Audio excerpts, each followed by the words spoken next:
The Israelites oppressed.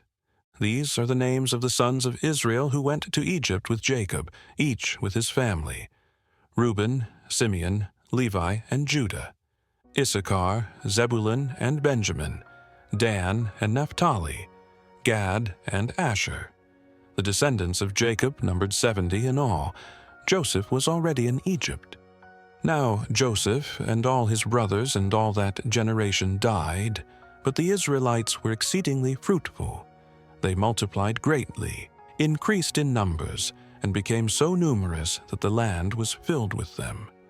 Then a new king, to whom Joseph meant nothing, came to power in Egypt.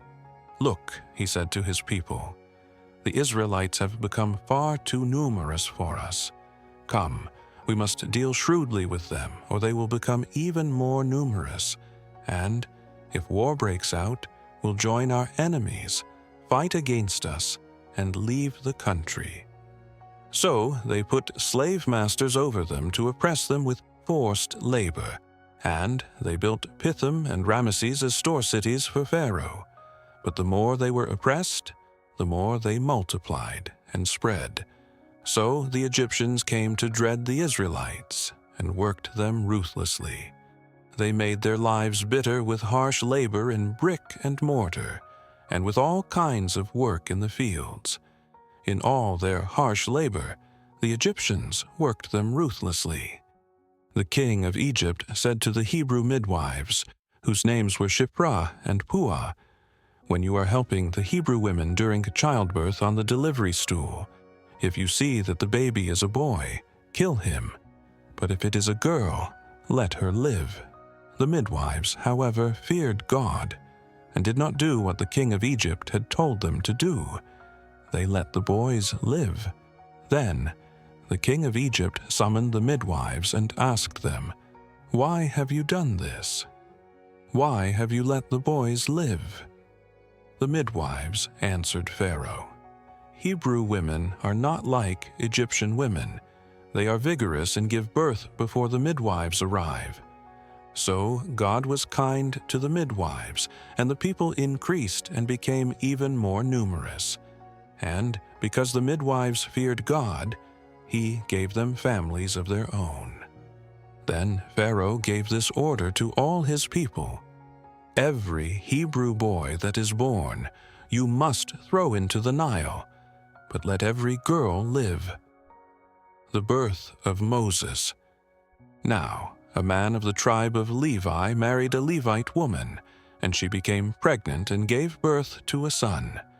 When she saw that he was a fine child, she hid him for 3 months. But when she could hide him no longer, she got a papyrus basket for him and coated it with tar and pitch. Then she placed the child in it and put it among the reeds along the bank of the Nile. His sister stood at a distance to see what would happen to him. Then Pharaoh's daughter went down to the Nile to bathe, and her attendants were walking along the river bank. She saw the basket among the reeds and sent her female slave to get it. She opened it and saw the baby. He was crying, and she felt sorry for him. "This is one of the Hebrew babies," she said. Then his sister asked Pharaoh's daughter, "Shall I go and get one of the Hebrew women to nurse the baby for you?" "Yes, go," she answered. So the girl went and got the baby's mother. Pharaoh's daughter said to her, "Take this baby and nurse him for me, and I will pay you." So the woman took the baby and nursed him. When the child grew older, she took him to Pharaoh's daughter, and he became her son. She named him Moses, saying, "I drew him out of the water." One day, after Moses had grown up, he went out to where his own people were and watched them at their hard labor. He saw an Egyptian beating a Hebrew, one of his own people. Looking this way and that and seeing no one, he killed the Egyptian and hid him in the sand. The next day he went out and saw 2 Hebrews fighting. He asked the one in the wrong, "Why are you hitting your fellow Hebrew?" The man said, "Who made you ruler and judge over us? Are you thinking of killing me as you killed the Egyptian?" Then Moses was afraid and thought, "What I did must have become known." When Pharaoh heard of this, he tried to kill Moses. But Moses fled from Pharaoh and went to live in Midian, where he sat down by a well. Now a priest of Midian had 7 daughters, and they came to draw water and fill the troughs to water their father's flock. Some shepherds came along and drove them away, but Moses got up and came to their rescue and watered their flock. When the girls returned to Reuel, their father, he asked them, "Why have you returned so early today?" They answered, "An Egyptian rescued us from the shepherds. He even drew water for us and watered the flock." "And where is he?" Reuel asked his daughters. "Why did you leave him? Invite him to have something to eat." Moses agreed to stay with the man, who gave his daughter Zipporah to Moses in marriage. Zipporah gave birth to a son, and Moses named him Gershom, saying, "I have become a foreigner in a foreign land." During that long period, the king of Egypt died. The Israelites groaned in their slavery and cried out, and their cry for help because of their slavery went up to God. God heard their groaning, and he remembered his covenant with Abraham, with Isaac, and with Jacob. So God looked on the Israelites and was concerned about them. Moses and the burning bush. Now Moses was tending the flock of Jethro, his father-in-law, the priest of Midian, and he led the flock to the far side of the wilderness and came to Horeb, the mountain of God. There the angel of the Lord appeared to him in flames of fire from within a bush. Moses saw that though the bush was on fire, it did not burn up. So Moses thought, "I will go over and see this strange sight, why the bush does not burn up." When the Lord saw that he had gone over to look, God called to him from within the bush, "Moses, Moses." And Moses said, "Here I am." "Do not come any closer," God said. "Take off your sandals, for the place where you are standing is holy ground." Then he said, "I am the God of your father, the God of Abraham, the God of Isaac, and the God of Jacob." At this, Moses hid his face, because he was afraid to look at God. The Lord said, "I have indeed seen the misery of my people in Egypt. I have heard them crying out because of their slave drivers, and I am concerned about their suffering. So I have come down to rescue them from the hand of the Egyptians, and to bring them up out of that land into a good and spacious land, a land flowing with milk and honey, the home of the Canaanites, Hittites, Amorites, Perizzites, Hivites, and Jebusites. And now the cry of the Israelites has reached me, and I have seen the way the Egyptians are oppressing them. So now, go. I am sending you to Pharaoh to bring my people, the Israelites, out of Egypt." But Moses said to God, "Who am I that I should go to Pharaoh and bring the Israelites out of Egypt?" And God said, "I will be with you. And this will be the sign to you that it is I who have sent you. When you have brought the people out of Egypt, you will worship God on this mountain." Moses said to God, "Suppose I go to the Israelites and say to them, 'The God of your fathers has sent me to you,' and they ask me, 'What is his name?' Then what shall I tell them?" God said to Moses, "I am who I am." This is what you are to say to the Israelites, "I am has sent me to you." God also said to Moses, "Say to the Israelites, 'The Lord, the God of your fathers, the God of Abraham, the God of Isaac, and the God of Jacob, has sent me to you.' This is my name forever, the name you shall call me, from generation to generation. Go, assemble the elders of Israel, and say to them, The Lord, the God of your fathers, the God of Abraham, Isaac, and Jacob, appeared to me and said, I have watched over you and have seen what has been done to you in Egypt. And I have promised to bring you up out of your misery in Egypt into the land of the Canaanites, Hittites, Amorites, Perizzites, Hivites, and Jebusites, a land flowing with milk and honey. The elders of Israel will listen to you. Then you and the elders are to go to the king of Egypt and say to him, The Lord, the God of the Hebrews, has met with us. Let us take a 3-day journey into the wilderness to offer sacrifices to the Lord our God. 19. But I know that the king of Egypt will not let you go unless a mighty hand compels him.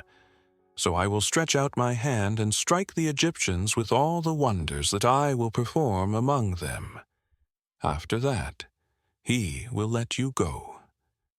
And I will make the Egyptians favorably disposed toward this people, so that when you leave, you will not go empty-handed. 22.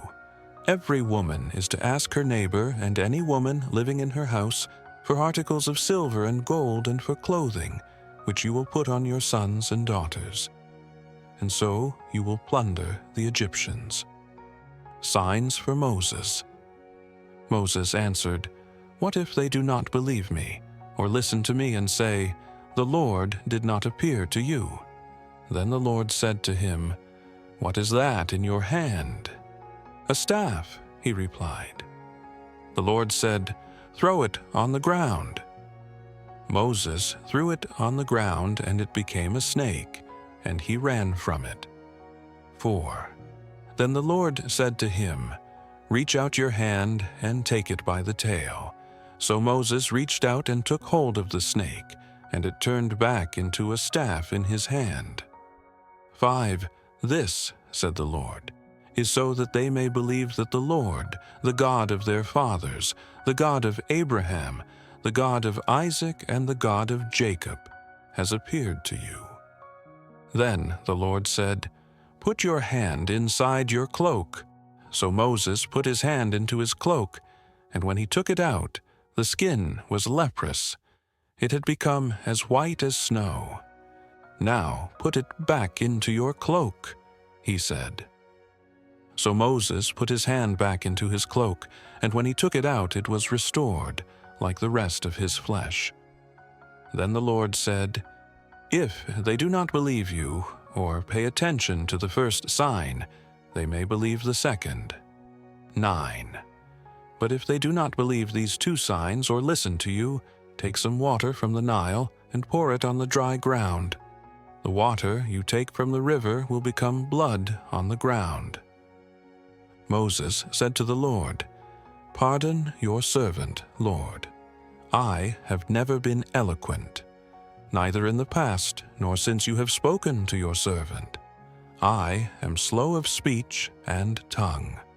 The Lord said to him, Who gave human beings their mouths? Who makes them deaf or mute? Who gives them sight or makes them blind? Is it not I, the Lord? Now go. I will help you speak and will teach you what to say. But Moses said, Pardon your servant, Lord. Please send someone else. Then the Lord's anger burned against Moses, and he said, What about your brother, Aaron the Levite? I know he can speak well. He is already on his way to meet you, and he will be glad to see you. You shall speak to him and put words in his mouth. I will help both of you speak and will teach you what to do. 16. He will speak to the people for you, and it will be as if he were your mouth, and as if you were God to him. But take this staff in your hand so you can perform the signs with it. Moses returns to Egypt. Then Moses went back to Jethro, his father-in-law, and said to him, Let me return to my own people in Egypt to see if any of them are still alive. Jethro said, Go, and I wish you well. Now the Lord had said to Moses in Midian, "Go back to Egypt, for all those who wanted to kill you are dead." So Moses took his wife and sons, put them on a donkey, and started back to Egypt. And he took the staff of God in his hand. The Lord said to Moses, "When you return to Egypt, see that you perform before Pharaoh all the wonders I have given you the power to do. But I will harden his heart, so that he will not let the people go. Then say to Pharaoh, 'This is what the Lord says. Israel is my firstborn son, and I told you, let my son go, so he may worship me. But you refused to let him go. So I will kill your firstborn son.' At a lodging place on the way, the Lord met Moses and was about to kill him. But Zipporah took a flint knife, cut off her son's foreskin, and touched Moses' feet with it. 'Surely you are a bridegroom of blood to me,' she said. So the Lord let him alone.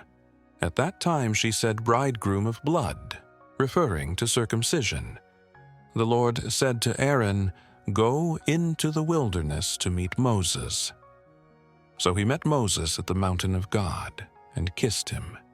Then Moses told Aaron everything the Lord had sent him to say, and also about all the signs he had commanded him to perform. Moses and Aaron brought together all the elders of the Israelites, and Aaron told them everything the Lord had said to Moses.